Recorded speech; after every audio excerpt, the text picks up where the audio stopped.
Dankie dat ons vanmôre net kan sing en aan U al die eer kan gee. Terwyl ons so gesing en aanbid het ek ervaar dat die Heilige Gees vandag hier is en mense wil aanraak. En ek wil vra as jy miskien iemand is wat siek is, iemand voor te stel om bid, dat net hulle hande sal opsteek wat gebed nodig het. Of miskien 'n behoefte het wat die Here wil hê wat aangeraak word.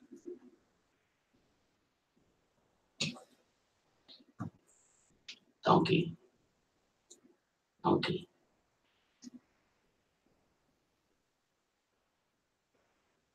Dankie, Vader, baie dankie vanmôre dat ons hierdie behoeftes kan voor U bring. U woord sê dat wanneer ons vir U kinders hande opneem en seën vir hulle bid, en dan sal U hand uitstrek en hulle genees. En ek bid vanmôre, Vader, dat iemand wondertekens, iemand wonderwerke U woord sal bevestig. En dat U elke behoefte sal ontmoet, elke siekte sal aanraak. En dat elkeen vanmôre die sal uitgaan anderste as toe hy ingekom het. Omdat hulle tyd deurgebring het in die teenwoordigheid van die Koning. En ons eer U daarvoor in Jesus se naam. Amen.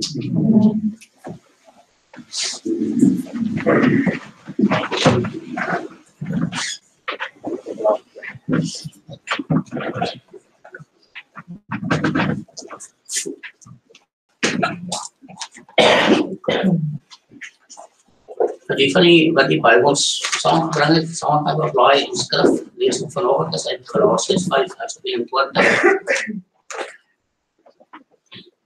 Galasiërs 5 vers 22. En voordat hulle daar is, wie kan van sê waaroor genade skrif het? Waarom jy mag sê?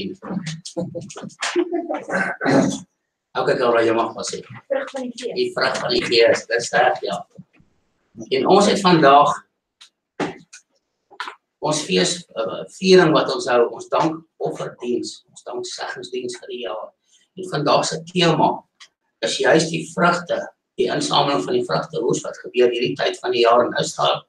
Dit is die Sukkot, of die fees van Tabernakels ook wat gedoen word, wanneer die vrugte oes ingebring word in Israel.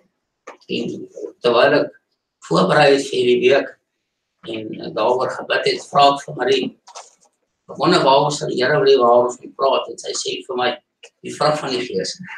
En ek sê, Paul Jackson, en dink dit is my halve bevestiging wat ek sê. En ek navorsing begin doen, en ek vra vir die Here, vir iets besonders vandag om te gesels, en die Heilige Gees my oorbreek, het my laat weet wat vandag 'n spesiale diens wees, en ek wil graag moet julle deel daaroor. Maar daar is genoeg materiaal, sodat ons meer as een Sondag daaroor gaan praat. So ons gaan 'n kort mini-reeks hê oor die vrug van die Gees, en vandag is die eerste ene, Galasiërs 5 vers 22. Maar die vrug van die Gees is liefde, blydskap, vrede, lankmoedigheid. Wat sê Engels van lankmoedigheid? Long suffering. Long suffering. En jy suffer long. En partykeer kan jou man of jou vrou jou tot op 'n hoek druk dat jy voel jy kan nie meer nie. Ons suffering was so 'n bietjie lank. Of partykeer het ons te veel maand aan die einde van ons paycheck. Dan 'n salarischeck. En dan sit long suffering voor daar weer 'n salarischeck verbykom. Vriendelikheid, goedheid, getrouheid, sagmoedigheid en selfbeheersing. En al die dinge is vrug, die vrug van die Gees. En ons gaan praat oor vrugte vandag miskien, maar jy sal oplet dat hy praat hier van die vrug van die Gees. Dis nie vrugte nie, dis vrug. En vrug is omdat dit nie gaan oor 'n boom nie, dit gaan oor ons as mense. En 'n mens dra vrug van iets, wanneer iets in jou lewe drasties radikaal verander. As mens een of ander inkeer gekry het in jou lewe, dan kan die mense om jou sien, die vrug daarvan, die gevolg daarvan, is wat met jou lewe gebeur het. Ek onthou toe om Engels begin het met hierdie manne by inkomste in groepe. Baie mense, baie mans het ver gery, dan gaan hulle die naweek daarby. En as hulle terugkom, dan as dit nie daai eerste Sondag of Maandag wat die vrou sê, prys die Here, ek het 'n ander maand teruggekry nie. Dis 2, 3, 4, 5, 6 maande verder, wat mense sê is voorwaar. Ons kan in die vrug van sy lewe sien, dat sy lewe permanent verander het. Want daar het iets radikaal gebeur, wat gemaak het dat die wortelstelsel verander het, die DNA verander het, en die vrug het as gevolg daarvan verander. Maar ek wil vandag graag begin deur te onderstreep, dat ons moet onthou, ons is koninklike priesters in die koninkryk van God. Ons is nie net God se kinders nie. Ons is ook geroep om priesters te wees, met ander woorde om God te dien en om bid volgens sekere voorskrifte wat hy vir ons gegee het. En ons lees dan van 1 Petrus 2 vers 9. Ek gaan vandag keer jou partyskrifies gaan so. Die moet die elektroniese Bybels is daarop vinniger om getik op die skerm, maar as jy jou Bybel goed het, dan is jy welkom om vinnig saam te bly na 1 Petrus 2 vers 9. So Petrus skryf dit daarso. Hy sê, maar julle is 'n uitverkore geslag, 'n koninklike priesterdom, 'n heilige volk. En heilig beteken een kant gesit vir 'n spesiale doel. Dis reg daar braai. Een kant gesit vir 'n spesiale doel. Soos daai koppies wat net die dominee uitdrink as ek kom kuier, jy weet. Hulle staan aan een kant in die kas en is een kant gesit vir 'n spesiale doel. Ons dominee is pretentious. Nee, ons is so, maar verstaan julle? Of jy ons daai Noritakie stel, of Prins Albert stel, wat mens nie sommer net elke Sondag gebruik, of die kinders, dat die man en die kinders elke dag gediteer, dit is 'n spesiale geleenthede. Dis heilig, dis een kant gesit vir 'n spesiale doel. En Petrus sê hierso, ons is 'n heilige volk. Ons is een kant gesit, ons is uitverkies, uitgeruk in die wêreld, en een kant gesit vir 'n spesiale doel. 'n volk as eiendom verkry, om te verkondig die deugde van hom, wat julle uit die duisternis geroep het, tot sy wonderbare lig. En dit is die doel, hoekom ons een kant gesit is, om die deugde te verkondig van Jesus. Maar op 'n ander plekjie in die Bybel, in 1 Korintiërs, daar praat Paulus, daar die groot apostel, wat die grootste deel van die Nuwe Testament geskryf het, van gawes van die Gees. Het jy al gehoor daarvan? Die verskillende gawes van die Gees, die gawe van profesie, en daar's 'n gawe van wysheid, en 'n gawe van kennis, gawes van kragte, gawes van genesing, gawes van tale, en die uitleg van tale, verskillende tale, verskillende gawes, wat dieselfde Gees ook vir ons gegee het. En wanneer ons hierdie gawes bestudeer, saam met hierdie vrug, waarvan ons nou net gepraat het, dan sien ons dat daar baie ooreenkomste is, tussen die priesterskap in die Ou Testament, wat die priesters in die tent en die tabernakel diens moes verrig het, die diens wat ons veronderstel is om te verrig in die Nuwe Testament. En ek wonder seker relevant is dit nou op pad. Toe maar gaan jy dat julle almal kippas dra en klere en baarde groei. Maar daar is nog steeds baie ooreenkomste tussen dit wat God verwag het in die Ou Testament van die priesters en wat eintlik ons godsdiens is, wat ons moet bring aan die Here in die Nuwe Testament.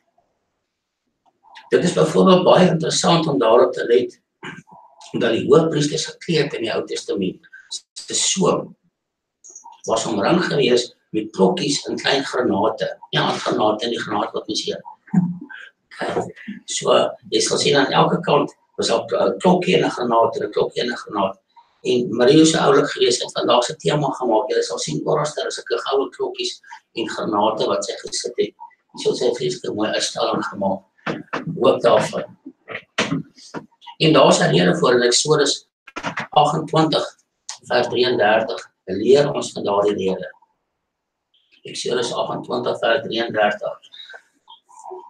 En hierso gee God opdrag aan Moses oor hoe die hoofpriester wat in die tempel moet dien, sy kleed moet lyk. En hy sê daarso, en maak aan die soem daarvan, dis aan die soem van die klere wat hy moet dra, maak aan die soem daarvan granaatjies van pers en purperrooi en bloedrooi kleur. En daartussenin goue klokkies rondom. 'n goue klokkie en 'n granaatjie. 'n goue klokkie en 'n granaatjie aan die soem van die mantel daarom. En hier is dit nou baie interessant om te weet. As die Here dink, dan is dit nooit vergeet nie. Daar's 9 gawes van die Gees. En ons skrifversie van vandag wat ons gelees het, sal ons sien daar is 9 vrugte, as ek dit so kan noem, van die Gees, wat genoem word 9 en 9. En daar word gesê dat daar 9 klokkies en 9 granaatjies per segment op hierdie kleed was. En die klokkies stel voor die gawes en die granaatjies stel voor die vrug van die gees. En so hierdie hoofpriester moes die gawes, in die gawes van die Heilige Gees beweeg het, maar om dit te kon doen het hy die vrug nodig gehad. En dit is vandag presies nog net so op ons is van toepassing, soos wat ons nou verder sal sien.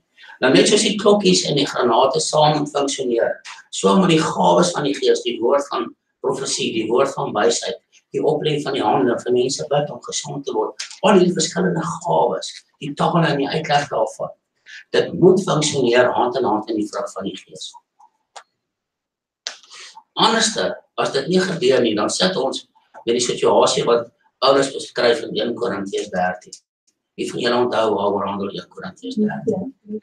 Die liefde, ja. En daar heel aan die begin praat hy van al sou ek mense of engele tale preek, maar ek het nie die liefde nie, onthou julle daardie bekende lied? Dan sou ek net 'n klinkende simbaal geword het en geklink soos iemand wat 'n blink slaan. En dit is hoekom. Want as jy die klokkies het sonder die granaatjies, as daar nie liefde is nie, as daar God se vrug nie in jou gees is nie, maar jy beweeg in die gawes van die Gees, dan is dit hard en is lelik.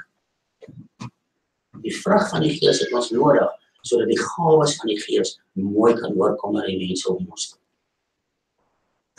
En hier is 'n voorbeeld van jare gelede, dit is 'n lelike voorbeeld, maar dit beskryf so mooi wat die verskil tussen die twee is.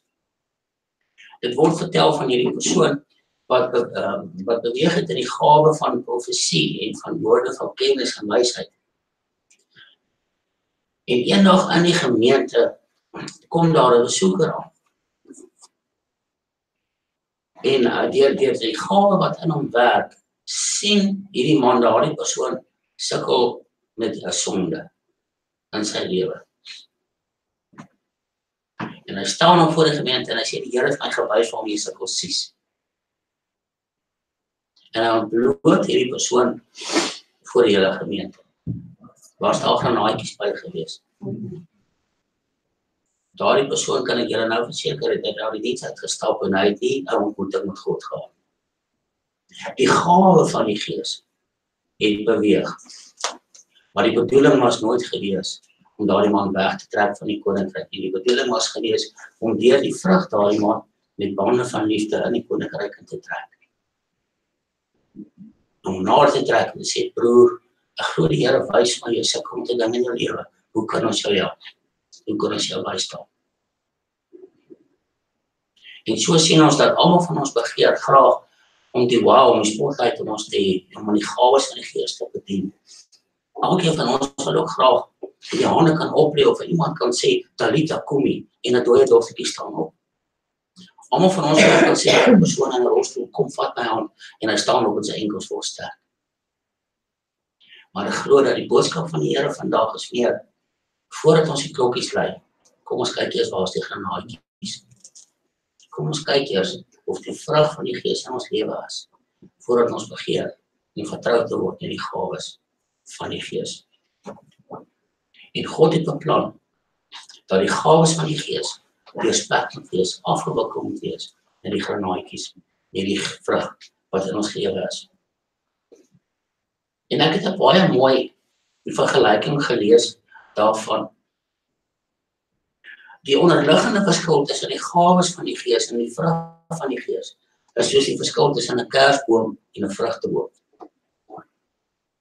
Nou kan julle van sê, hoe bedoel jy nou? Nou, gawes, wat is 'n ander woord vir gawes? Of die Afrikaanse woord is mooi. Geskenk, dankie Leo. Dis 'n geskenk, né? 'n geskenk kry ons Kersfees ook. Maar die verskil is dit, die mense gaan sit 'n geskenk onder 'n boom. En dan kan jy na die boom toe gaan en op 'n stadium kan jy die geskenk. Maar die geskenk is nie jy nie. Die geskenk is deel van jou, 'n woord is nie deel van jou nie. Jy ontvang die geskenk en jy kan die geskenk gebruik. Soos 'n visstok of 'n horlosie of wat jy ook al kry vir Kersfees. Dit is jou eiendom en jy kan hom gebruik, maar dis nie jy nie. 'n vrugteboom daarenteen, hy kry nie geskenkies nie. Maar 'n sekere tyd van die jaar, dan begin die vrugteboom bloei. En 'n rukkie nadat hy gebloei het, verskyn daar so 'n klein vruggies aan sy takkies. En daardie vrug is deel van die boom. Dit is deel van wie hy is. Dit is deel van die boom se persoonlikheid. En die vrug dra die DNA van die boom. Die vrug dra die karakter van die boom. Die vrug dra die persoonlikheid van die boom. En binne in daardie vrug is 'n saad of saadjies, en as jy die saad gaan plant en hy kom op, dan gaan daardie saad 'n presiese spieelbeeld wees van die oorspronklike boom waar hy vandaan kom, as gevolg van die vrug. En die vrug van die Gees in ons lewens is omdat die Gees in ons bly. En wanneer die Gees in ons bly en deur ons werk en ons toelaat dat ons vernuwe word deur die werking van die Gees, dan word die vrug wat sigbaar is in ons lewens deel van ons. Dit raak deel van ons persoonlikheid, van ons karakter. Dit raak deel van wie ons is. En wanneer daardie vrug eendag saad dra, en jy maak disippels en jy lei iemand anders na die Here toe, dan sal daardie persoon dieselfde karaktertrekke en eienskappe as jy het in sy geestelike lewe. Maar 'n geskenk daarenteen is iets wat jy ontvang, dis jou om te gebruik. Maar dit groei en ontwikkel, soos daardie vruggie van jongs af saam met jou deur dit groot ryp vrug is wat lekker is om te eet.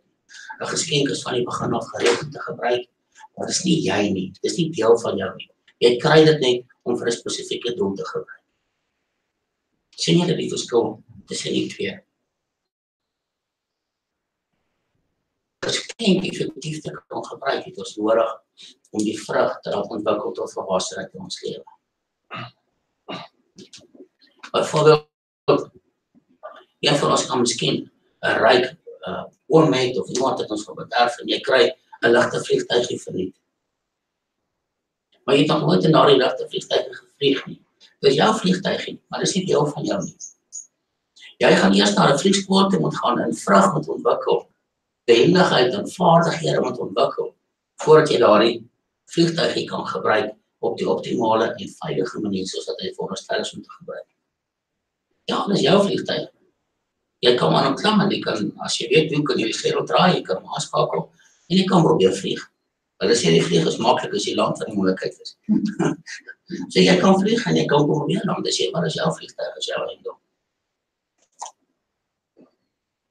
En dis dieselfde met die gawes van die Gees.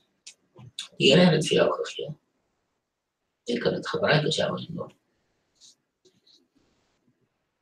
Maar as jy nie die behendigheid het en die vaardigheid en die volwassenheid om te weet hoe en wanneer om dit te gebruik nie, dan gaan dit vir jou onveilig wees en ook vir die mense om jou. Net soos daardie vliegtuig. En dit is die verskil. En daarom glo ek dat die woord van die Here vandag vir ons is, dat ons gaan kyk na die vrug wat in ons lewens eerder, as wat volgens die gawes wat in ons lewens is. Jy sien, gawes word gratis en volledig ontwikkel aan ons gegee, as 'n geskenk. Nie een van ons het nog ooit 'n toaster ontvang, of 'n koffiemaker, of 'n visstok, of 'n nuwe boor, of iets, en dan is jy dan nie volledig ontwikkel nie. Die ding is klaar reg en hy werk. Jy kan hom net gebruik, jy hoef nie die produk af te ontwikkel nie. Maar soms het jy nodig om vaardighede aan te leer om dit te gebruik. Jy sê die enigste vereiste van 'n geskenk is dat die ontvanger daarvan homself vertroud maak met die gebruik van die geskenk. En dit doen hy deur dit te bestudeer en deur dit voortdurend te gebruik. Verder is daar nie 'n vereiste van 'n geskenk nie. En dit is dieselfde met die gawes van die Gees. Jy moet jou gawes wat jy gekry het bestudeer, bietjie navorsing daaroor doen, sien hoe werk dit, en dan moet jy dit voortdurend gebruik. Hoe behendiger raak jy. Jy moet sterker begin die gawe in jou lewe te funksioneer en te werk. Soos iemand het een keer gesê, hy het omtrent seker vir 1000 mense hande opgeleen gebid, voordat hy regtig waar 'n verskil kon agterkom in die persentasie van mense wat begin gesond word het nadat hy vir hulle gebid het. Die gawe hy moes leer om die gawe te gebruik. En saam met dit was daar sekere vaardighede en behendighede moes aanleer, wat hy moes aanleer, daar moes vrug in sy lewe kom. dat ons vrug in sy lewe kom. En toe eers, en die gawe en die vrug saam begin werk is 'n eenheid. En dit het baie meer sukses begin kry. Vrug daarteen is anderster as geskenke. Vrug moet groei, want vrug is deel van jou. Christene is onvolwasse as hulle geen of min vrug dra. En ek weet dit is 'n moeilike woord om vandag te sê, maar dit is ongelukkig die waarheid. Ons sien baie van ons medebroers en susters om ons as 'n persoon wat in die wêreld is kyk. Party mense wat in die wêreld is, lewe met meer integriteit en met meer opregtheid is baie mense wat in die kerk is en wat sê dat hulle Christen is. En dit is 'n hartseer waarheid, maar dit is so. Want Christus moet groei. Nou die vrug van die Gees reflekteer die karakter van Jesus. Want die vrug wat in jou manifesteer, is weer as gevolg van die saad wat in jou is.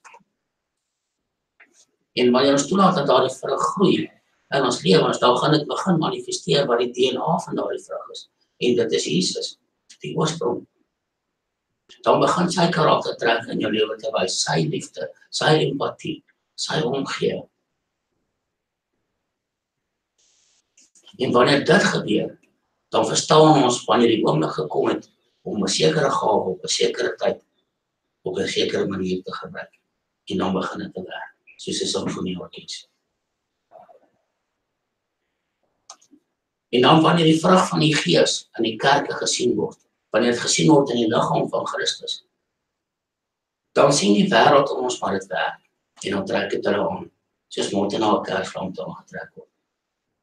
Want die mense in die wêreld is miskien in die wêreld, maar maak jy dat hulle stupid is. 'n Mens kan dit ook aanvoel as iemand dit dan aansit, of as hy iets nie mooi verstaan nie. En hy probeer dit dan doen, maar hy kry dit nie lekker reg nie. Dis wanneer jy begin om dit te verstaan en dit behendig en suksesvol toe te pas, dat die mense die verskil sien en die krag ervaar in die lewe, dan moet hulle sien agterloop van dit hê. Dan sien hulle dit is werklik. En dan word hulle aangetrek aan ons toe. En op dieselfde wyse beheer die hoof die liggaam. Ek weet nie of jy nou al agtergekom het, maar dit wat hier aangaan, effekteer nogal relatief wat die res van jou lyf aangaan. Ek kan self siek en gesond dink. En ek het gister 'n gesprek gehad met iemand wat 'n ander persoon geken het 'n paar jaar gelede, en hy het homself letterlik doodgedink, hy het dood voor sy tyd. Hy het gehoor hy moet keer hierdie ding en hy het dit ons so aangetrek dat hy is definitief dood voor sy tyd. Hy het dit so aangetrek homself letterlik doodgedink. Daar's ook 'n bekende verhaal, ons het daarvan geleer ook op universiteit, van 'n persoon wat in die koelkamer toegesluit was. Die meeste van julle het al dit gehoor. En hy het doodgevries in die koelkamer na die naweek wat hy aan toegesluit was. Die enigste verskil was net die koelkamer was nooit aangeskakel nie. Maar hy het homself letterlik doodgevries. Hy is dood van verkleining. Hy het homself doodgedink letterlik. So van die kop aan die kop gebeur nie nogal relatief wat in die res van die lyf gebeur. En dit is dieselfde, ons leer in die woord dat die Here Jesus Christus die hoof van die liggaam is waarvan ons lede is. Efesiërs 1 vers 22 en 23. Daar in Efesiërs 1 vers 22 daar geskryf, en hy het alle dinge onder sy voete onderwerp, en Christus as hoof bo alle dinge aan die gemeente gegee. Vers 23, wat sy liggaam is, die volheid van hom, wat alles in almal vervul. En hier sien ons dat Christus is die hoof, en die gemeente is die liggaam. Ons is sonder ons verstand, ons denke, ons senuweestelsel, dit wat hier in ons kop geleer is, in ons hoof geleer is ons liggame kragteloos en verlam. Die liggaam neem outomaties die aard, die eienskappe en die karakter en die persoonlikheid van die hoof aan.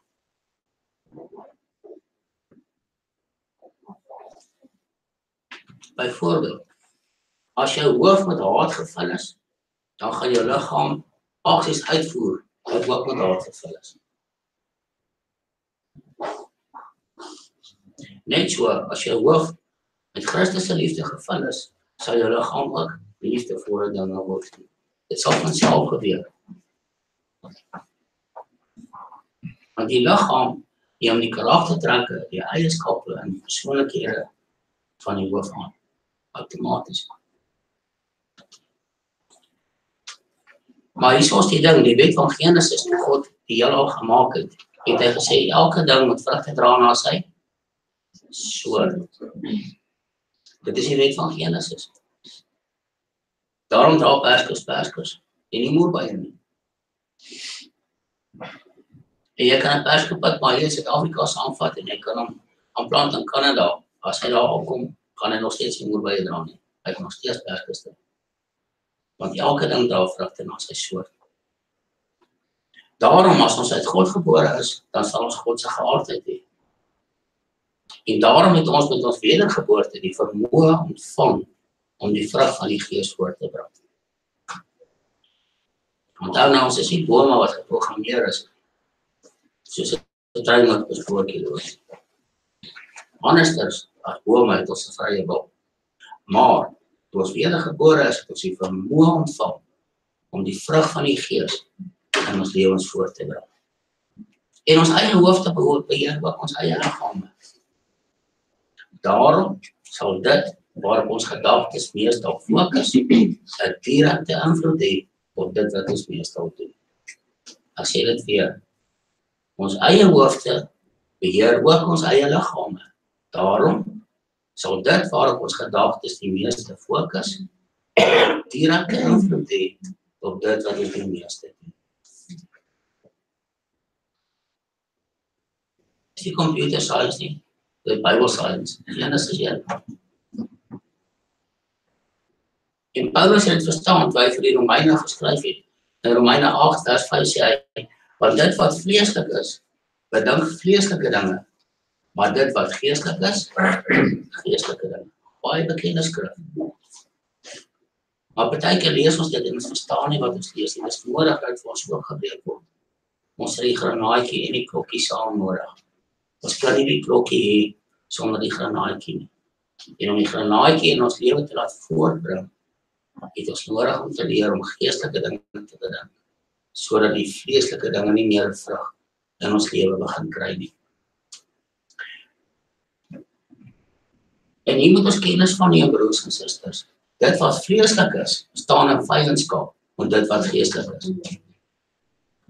Galasiërs 5, ons het nou vers 22 gelees, dan net so 'n paar versies voor dit. Galasiërs 5 vers 16 tot 18, wil ek gou vir julle sê. Maar ek sê, wandel deur die Gees, dan sal julle nooit die begeerlikheid van die vlees volbring nie. As jy in vers 17, want die vlees begeer teen die Gees, en die Gees teen die vlees, en hulle staan teenoor mekaar, sodat julle nie kan doen wat julle wil nie. Maar as julle deur die Gees gelei word, is julle nie onder die wet nie. So hierso sien ons die twee staan teenoor mekaar. Hy sê dit in Romeine ook. Baie bekende skrif hier daar in Romeine 7. As jy daarso, dit wat ek wil doen, dit doen ek nie, en dit wat ek nie wil doen, dit doen ek, onthou julle. As jy arme ellendige ek, wie sal my verlos? Dan sê hy dankie aan Christus, want Christus sal my verlos hiervan. Nou, hoekom sukkel ons as gelowiges dan soms so baie om die vrug van die Gees sigbaar in ons lewe te kry? Soos ons gesien het, is die rede waarom ons aan hierdie dinge wandel as gevolg van ons gedagtes, die fokus van ons gedagtes. En wanneer ons die fokuspunt van ons gedagtes begin verander, dan gaan die vrug outomaties verander. Ek het nou laas vir iemand verduidelik, die meeste van ons het al smartphones, slimfone, en die meeste slimfone het kameraatjies in, en jy kan jou slimfoon se kamera nou maar aanskakel, en dan kan jy hom fokus op 'n plek langs van jou, en probeer om 'n foto reg in jou af te neem. Dan sê jy vir my hoe goed gaan dit werk. Ek is heel seker daarvan, dit gaan nie werk. En die kamera kan net afneem waarop hy fokus. En jou gedagtes is jou fokuspunt. En so jou liggaam en jou dade, jou optrede, kan net afneem dit waarop jou gedagtes fokus. Jou gedagtes is soos 'n kamera. So wanneer ons leer om die fokus te verander en om reg te fokus, dan gaan die vrug in ons lewe begin reg produseer.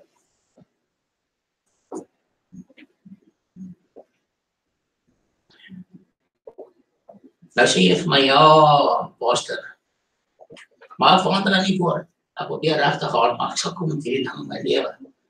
Waarom ervaar ek dan nog hierdie boeligheidbarstings? Hoekom is ek gereeld so met die werk en argumente betrokke? Of hoekom is ek so jaloers? Dit is omdat ek so gewond geraak het aan 'n verkeerde manier van dink, dat ons nie eens meer bewus word daarvan, dat ons so dink nie. En ons noem dit 'n gedagtepatroon. Wie van julle fokus en konsentreer nog as julle skool goed was? Of wie van julle kan gemaklik in ander goed staan en dink terwyl julle skool goed was? Die meeste van ons nie. Dis nie nou heel aan die begin, as jy nog die eerste 1 of 2 keer skool goed was, dan moet jy fokus, want die seep maak die bord glad en dan nog lê jy jou hand en jy moet nou hier kyk vir 'n dingetjie. Maar as jy dit 'n paar keer gedoen het, dan doen jy dit outomaties, want dit het 'n gedagtepatroon geword.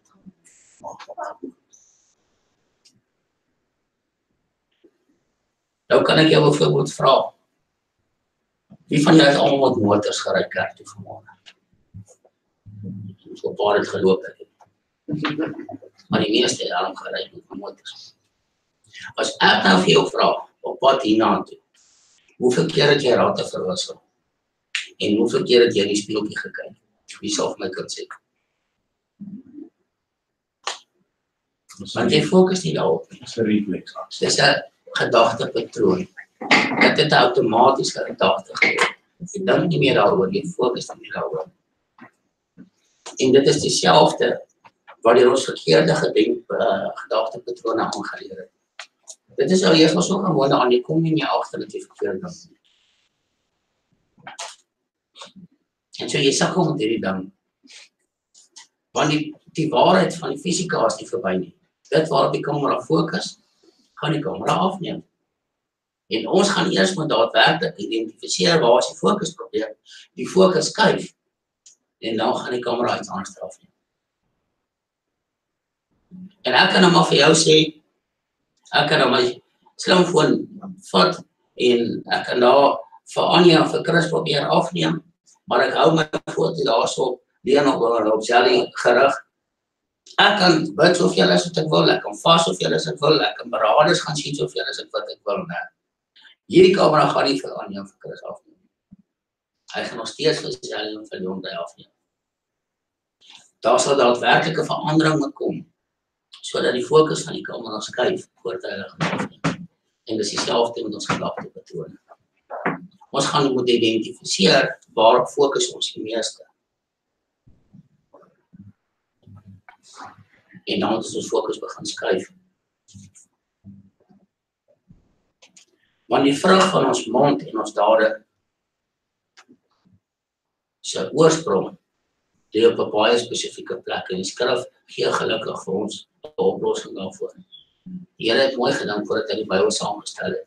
En hy het mense soos Salomo en Dawid en Paulus en Petrus en almal gebruik om vir ons leidrade te gee, sodat hierdie goedes vir ons oopgebreek kan word. Spreuke 4 vers 23 is 'n baie bekende skrif. Kan iemand hom uit die kop uit sê? Dan ek kom vir julle begin. Bewaak jou hart meer as alles. Van daaruit is die oorsprong van alle lewe. Nou julle. Daar's met karriere so gesê. Want dit waarop jou hart fokus, is dit waarop jou liggaam gaan reageer. Waar die hart van vol is, sal die mond van oorloop. Vir mense wat sukkel met vloekwoorde. Matteus 15 vers 18 en 19. Dis Jesus wat praat in Matteus 15. Hy sê daarso, maar dinge wat uit die mond uitgaan, kom uit die hart. En dit is wat 'n mens onrein maak. Want uit die hart kom daar slegte gedagtes, moord, egbreek, hoerery, diewery, valse getuienisse, lastertaal en allerlei sulke dinge. Dit kom uit die hart. Dis waar die fokus is. En ons woorde en dade is die produk van dit wat in ons harte gekoester word. En verandering deur die vernuwing van ons gemoed is van die verantwoord. Dis hoe ons gaan kry na die vrug verander. Romeine 12 vers 1 tot 3 is baie bekend. Word vernuwe deur die verandering van julle gemoed. Baie bekende skrif vers 2. Ek kry tog gereeld mense wat sê dat hulle hard werk aan die vernuwing van hulle gemoed. Maar dit is asof daar iets is wat keer en dit moet gebeur. Hulle wil ophou vloek, maar hoe harder hulle probeer ophou vloek, hoe meer vloek hulle. Dit is asof daar 'n blok is wat keer, dat hulle kan deurbreek om sukses te vra. En ek glo dat die antwoord daarvoor te vind is in 'n ander deel van ons gemoed. Daarna die onderbewussyn. Waar die donker oorsprong van ons gedagtes is. Dis waar emosies, waar negatiewe gebeurtenisse in die verlede vasgevang word. Ons het dit so ver onderdruk dat ons dit nie meer kan onderhou nie. Maar dit lê daarin ook. En as die tyd reg is, dan borrel dit op na boontoe. En dit begin ons gedagtes se fokus te oorheers.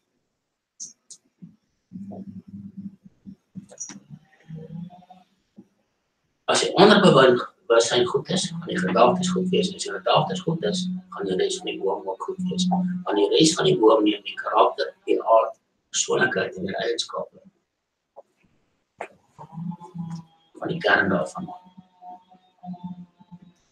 En wanneer ons bewuste denke dan sukkel om oorwinning te kry, dan moet ons onsself vra, wat gaan in ons onderbewussyn?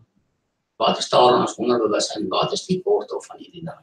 Hoekom sukkel ek so om my bewuste denke oorwinning te kry? Nou wil ek jou bemoedig, vra die Heilige Gees om jou te wys, hy is baie getrou. Word stil, maak jou gedagtes stil. Skakel in op die Heilige Gees en vra, Heilige Gees, wys my, wat is dit? Wat het gebeur in my verlede dat ek so sukkel met hierdie weer van my? Wat is dit wat ek sukkel met hierdie vuil taal wat ek so gebruik? Wat is die wortel daarvan? En as jy sukkel om die Here se stem te hoor, of jy hulp nodig, vra 'n beraader of vra jou pastoor om jou te help, sodat jy die wortel daarvan kry.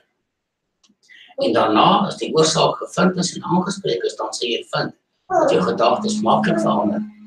En as jou gedagtes maklik verander, die vrug outomaties sal daarna verander. Dit sal van self weggaan, sonder dat jy hard probeer. Want vrug is maar net 'n gevolg van die kern van die boom. As jy die kern van die boom verander, verander die vrug van self. Jy hoef nie eens hard te probeer om dit te verander nie. Ek sluit af.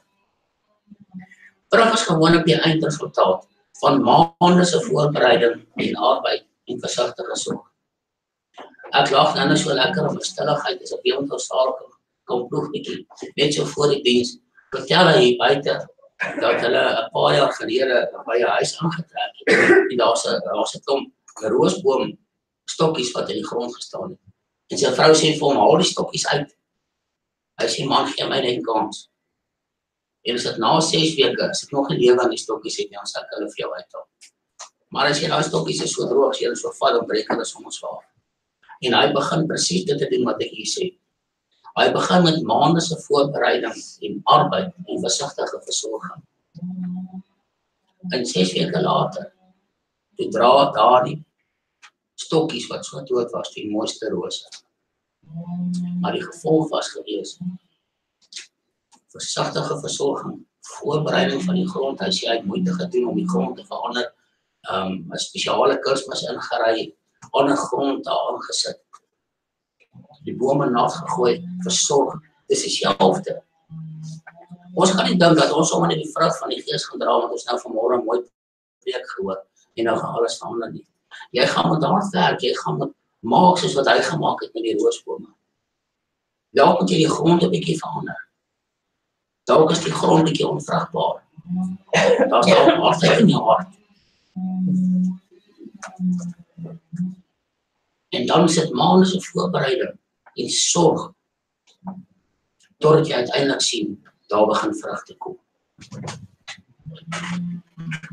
Nou luister mooi. Vrug moet die rede wees vir ons aktiwiteite wat ons doen. Hoekom ons dinge op 'n sekere manier sê of doen. So wanneer ek goed beplan wat ek die aktiwiteite doen, dan moet dit met my ingesteldheid wees, sodat daar vrug kan wees. Vrug moet die rede wees vir ons aktiwiteite. En dan die tweede ding is ook, vrug moet die resultaat van ons aktiwiteite wees. Dan is ons aangestel op vrug. Wanneer ons aktiwiteite uitvoer, dan moet vrug, die vrug van die gees, die resultaat wees van ons aktiwiteite. Wanneer ons dit doen, sal ons sien dat die vrug van die gees sterk in ons lewe begin toeneem. En ek wil saam met die skrywer van Spreuke sê, ons moet waak oor dit wat ons binne in ons ontvang. En slegs dit erken, en slegs dit ontvang in ons harte, wat goed en opbouend en lofwaardig is. Daar is skrif in die Bybel daarvoor, maar ons dink nie altyd mooi om dit toe te pas nie. Maar vandag se lewe wil ek 'n praktiese voorbeeld maak. Die ouens wat so 'n bietjie in die geestelike wêreld betrokke is, hulle praat van 5 poorte of 5 hekke wat toegang gee tot ons bewustheid. Wat maak dat ons bewus kan wees. Dit is ons 5 sintuie. Maar hulle praat nie van hierdie sintuie en hulle noem elke dag na die tyd noem hulle 'n hek of 'n gate in Engels. Ons het 'n eye gate, en ons het 'n ear gate. En ons het 'n taste gate. En ons het 'n feeling gate. En ons het 'n smelling gate. En elke van hulle apart of gesamentlik laat sekere goedes binne in ons toe om te gebeur, as ons nie waaksaam is nie. As jy jou eye gate gebruik, byvoorbeeld, om goed te kyk op jou selfoon wat jy nie veronderstel is om te kyk nie. Mense wat vasgevang was in pornografie sê vir my, jy is nooit weer daarna onskuldig nie. Jy sukkel altyd daarna nog met daardie beelde. Want jy het toegelaat dat daardie goed deur jou hek van jou oog aankom in jou hart besoek.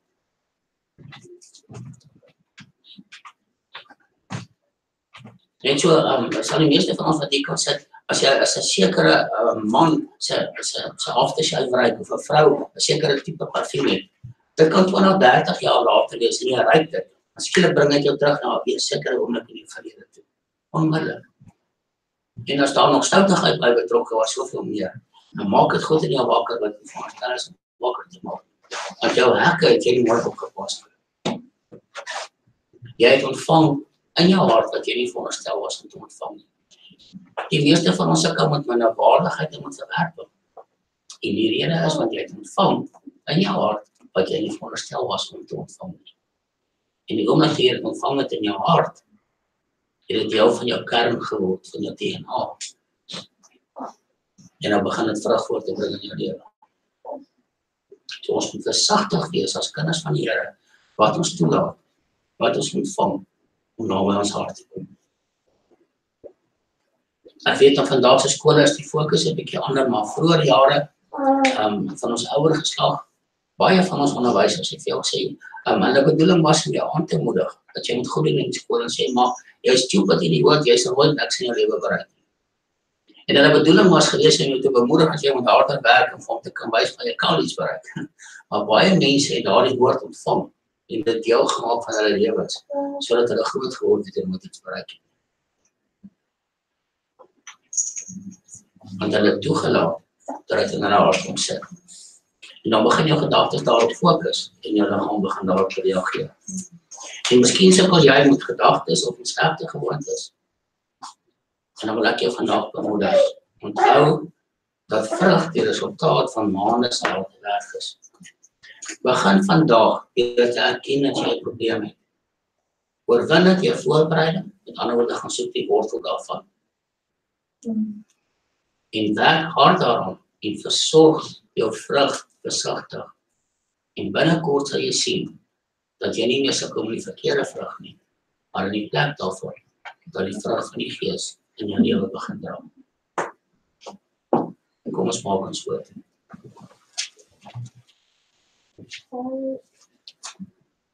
Terwyl ons so stil is voor die Here en ons oë gesluit is, as daar dinge in jou lewe is wat jy weet, wat jy moet aanspreek, daar's 'n rapport in jou lewe waarmee jy sukkel, jy kry net nie oorwinning oor hierdie ding nie.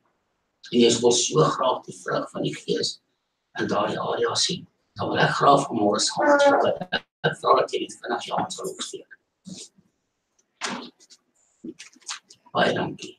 Baie dankie. Baie dankie.